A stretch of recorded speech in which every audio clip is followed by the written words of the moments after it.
Hey guys, my name is Jordan Adetunji. Kicked up, bruised up thoughts in my head. Didn't want to live, but instead I woke up again. And we're here in Northern Ireland, and we're here to highlight some of the great venues that we have out here for Independent Venue Week. So come with me and check it out.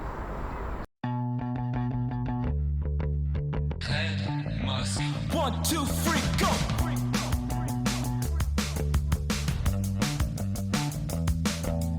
Kicked up, bruised up thoughts in my head. Didn't want to live, but instead I woke up again. I was lost, found myself breaking. I was drunk, anything I'm taking, but I woke up again. Hi, my name is Damien McAdams. I'm the Operations Director for the Oei Music Centre in Belfast. So can you tell me about your venue and what you do here? So the Oei Music Centre is more than just a venue, it's a music hub located right in the heart of the Cathedral Quarter in Belfast. We do have a venue on the ground floor, but we also house a lot of other things as well. So we've got offices relating to the music industry and creative arts industry. We've got a recording studio, we've got rehearsal rooms. We've got the Northern Ireland Music Exhibition, which you can see. Yeah, we've got classrooms as well for Belfast Met, who teach their music performance classes out of here as well. So, and we've got a little cafe, a little bar, we do lots of different things in the centre, but it is more than a venue, it is like a real hub for people to come and hang out. So what would you say would be some of your biggest highlights over the years of working here at the Oei Centre? It's really weird to put highlights from like a personal perspective into it. I've been here 4 years, and the highlight is just seeing all the people who come through and all the acts who come through, and particularly all the Northern Irish acts and that who we strive to help all the time, and see them grow and see some of the acts who we've worked with as like a talent development partnership with as well, with our Scratch My Progress thing, and you see those bands develop and grow and get on the stage and do their showcase and then go off into like the wider world and that. But yeah, it's been fantastic, and yeah, I love it. So it's hard for me to pick like a personal highlight, but there's just seeing the people come through is the highlight. Yeah, in terms of like how important Independent Venue Week is this year for Northern Ireland, it's massive. As I said earlier, live music is banned at the minute. Northern Irish venues have never got back on their feet the way that some of the smaller English venues did with socially distant shows. And I'm not saying that they're in a great position, because they're in horrible positions as well, but Northern Ireland is in a uniquely horrible position for a lot of venues. So just for Independent Venue Week, to give the venues a focus that we can again tell our supporters and our fans, we're still here, look at what we're doing, remember gigs, and we will get through this, and we can't wait to get your audiences back in, to tell that story to our customers, and that is important, and our band's important, but also it's important that Northern Ireland's story is shared, in the UK as well. So this is the weird and really crap position we're in, and and if that can get highlighted nationally through Independent Venue Week, then that's fantastic. Good afternoon, I'm Susan Docherty. I'm the manager of the Belfast Barge. For those of you that are not familiar, we're the only floating arts centre in the whole of Northern Ireland. So we're an old Dutch cargo barge built in 1960 that's been converted into 2 multi-use spaces and an old maritime museum that tells the history of the Lagan.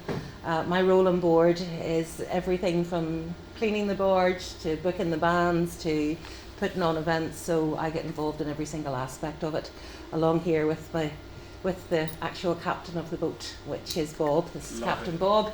We are a registered dog-friendly venue as well, and have many events for our canine friends. So Independent Venue Week are highlighting Northern Ireland, which I think is fantastic. So what do you think? How important is it for you that Independent Venue Week are highlighting the great venues that we have here?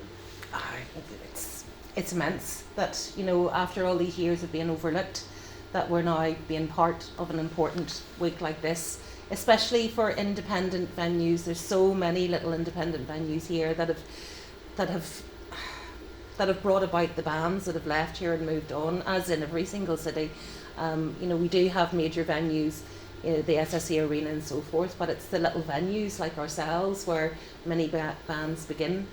their lives, you know. And one thing that we're very proud of here as a charity is that we will take resident bands in.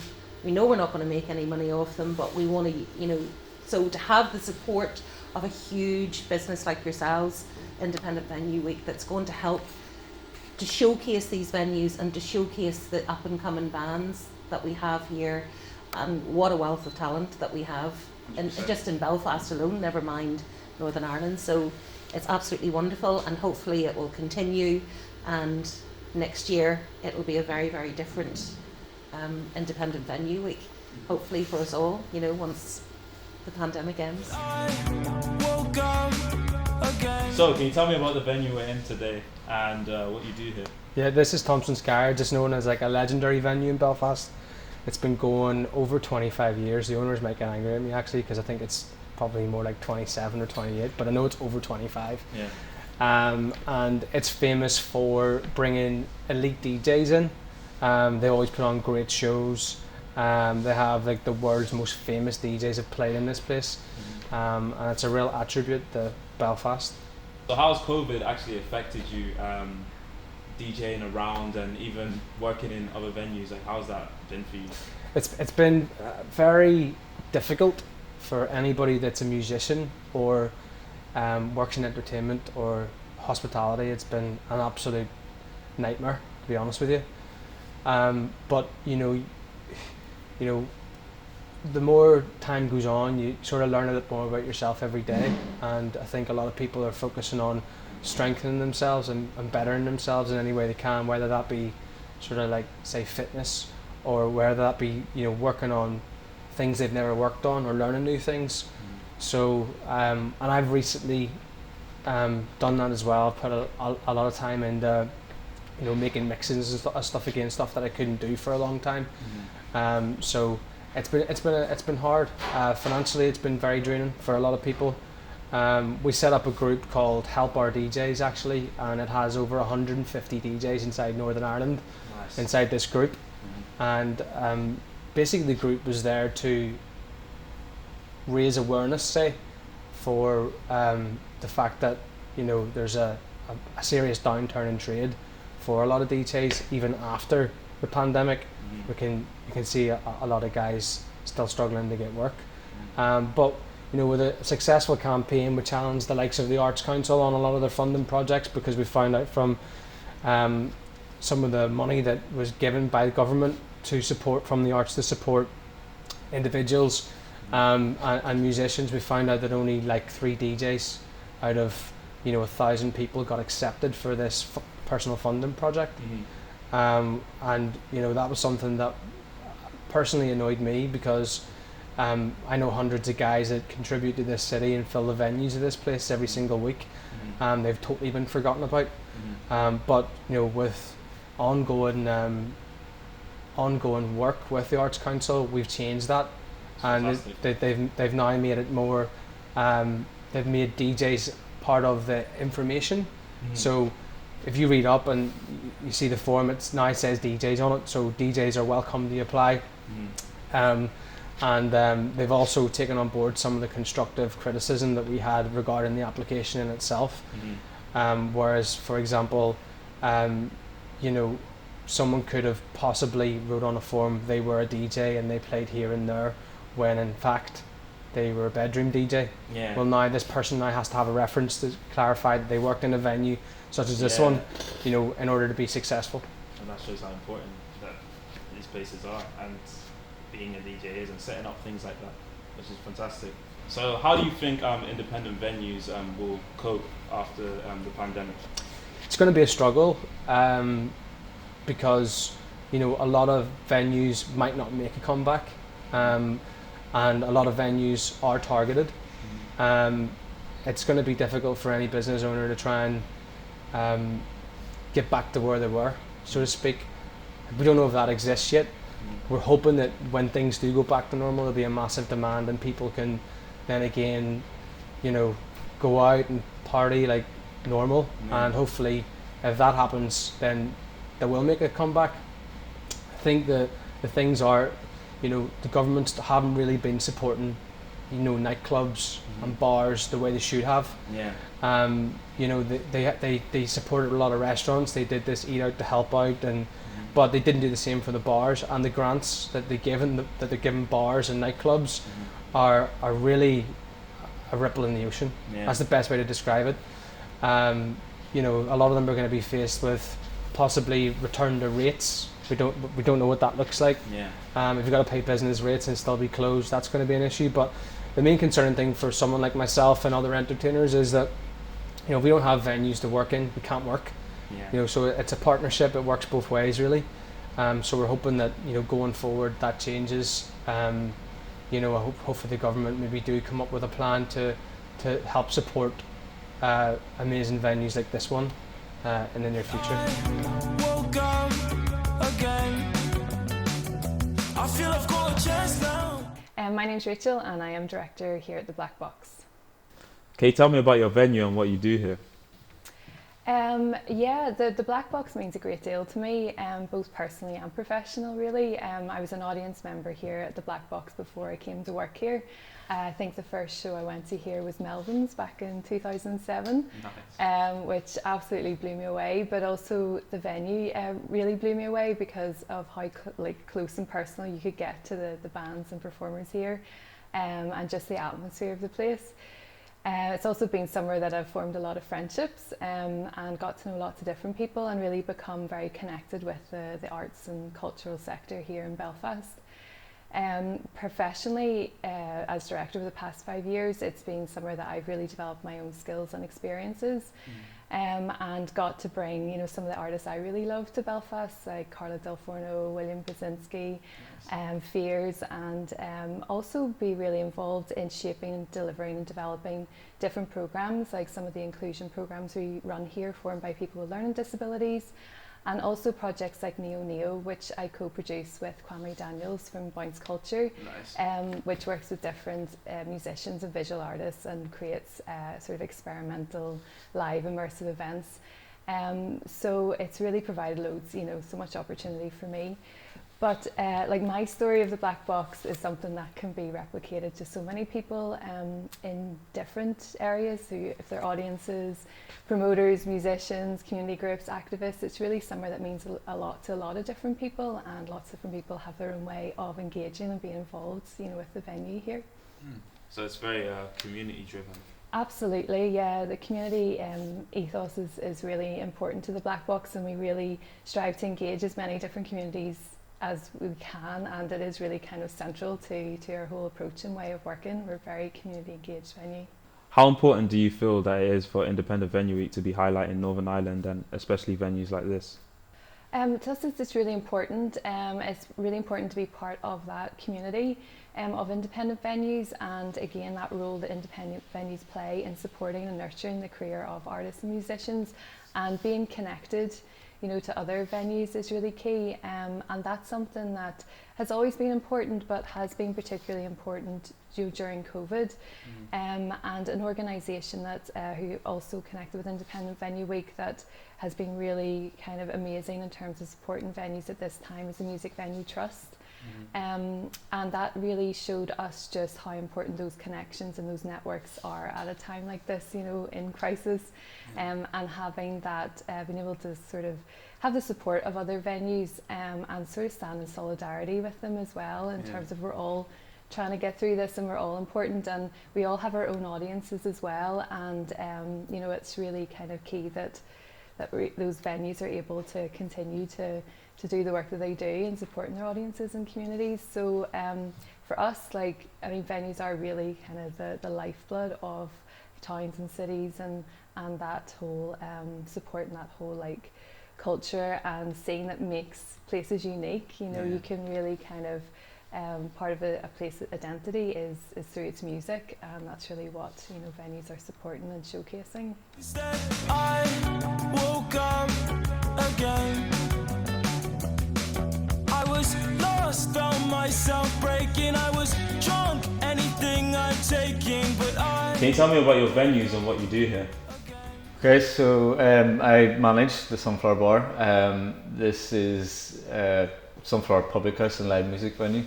We've been going for just over 8 years now, and we host formal gigs and informal gigs upstairs in our venue now, here, and then our downstairs venue, which is a pub, but we have live music every night of the week, and can be from traditional Irish to folk, bluegrass to jazz to experimental, absolutely everything.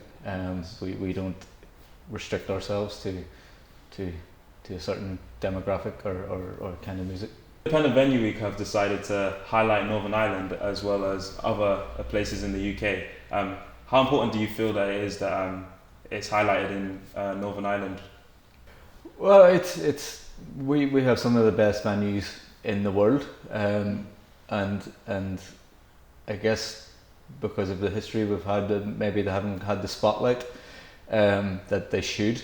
Now that Belfast is growing a bit and becoming a popular tourist destination and things like that, we're becoming a lot more known in the world. So I think our venues are important to us becoming bigger on a global scale. Yeah. And again, when you look at places like us and the Black Box and Voodoo and the Oei Centre, we're doing things that other venues aren't really doing. We're bringing in more experimental artists, more underground, more sort of roots and things like that. So it's I find the independent venues are exciting. There's more energy and more life sort of happening, and it's very, just very proud to be a part of that scene and encouraging these great acts to play in independent venues. Instead, I woke up again. Hi there, my name is Pedro Donald, and we're here in the American Bar, Sailortown in Belfast. So, can you tell me about your venue and what you do here? Yeah, we've been here, as I say, 4 years, and we do all sorts of music. In this room, we're licensed for 50 people, which is a nice crowd. You can get nice, quiet, intimate gigs, or you can get more standing rock. 50 people, nice, in this size of a room. Yeah.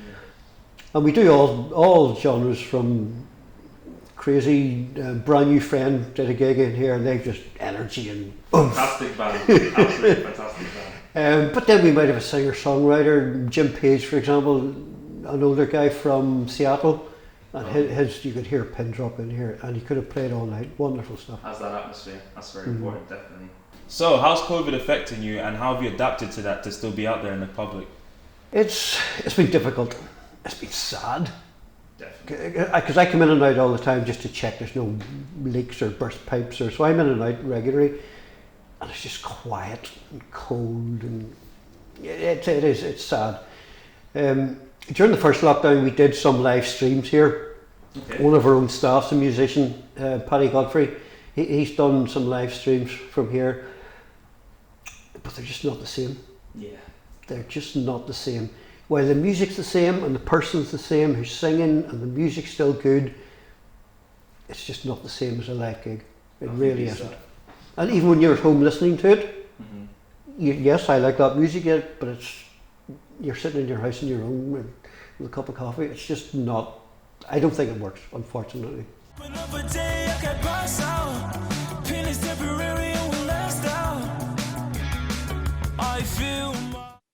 So I'm Joanna Leach. I'm the Programme Manager at the Strand Arts Centre.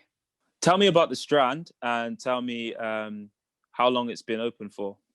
So the Strand was the Strand Arts Centre. We have been around for 7 years as an arts centre, but the Strand has actually been around since 1935 and has run as a cinema, and also for a brief time in the 80s it was a variety theatre, so it also had live events in it too, and then we brought those live events back in 2013. So we've been running a creative programme now, which is more than just a cinema, and we have the stages to do live performances, theatre, and we also do workshops and outreach too. Oh, that's fantastic.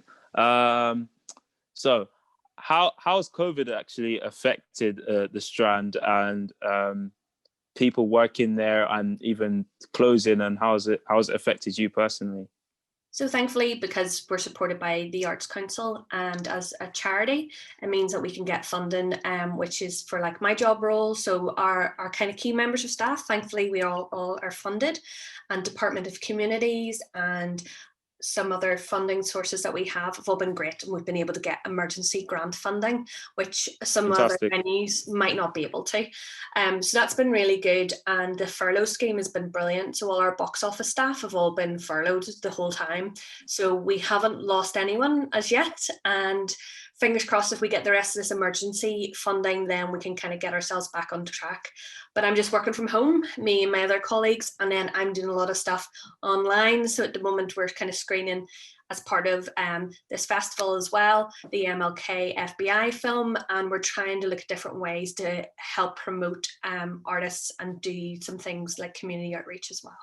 So Independent Venue Week have decided to highlight Northern Ireland and the great venues that we have in Northern Ireland. How important is it for you for these venues to be featured, especially the Strand? I think it's very important to be promoting independent venues. The Strand's been independent for a long time, and we work really closely with lots of other venues ourselves. So we're really good at like sharing contacts, sharing artists, looking at each other's programs, helping each other out. And, you know, Belfast is basically a village more than a city.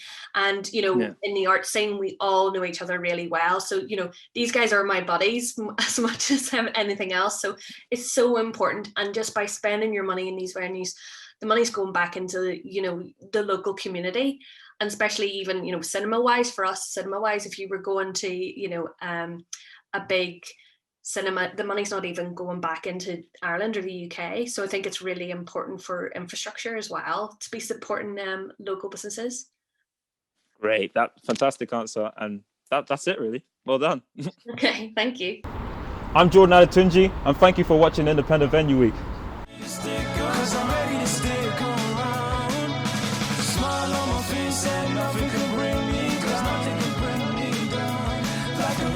Sometimes, but I'm ready to stick, 'cause I'm ready to stick.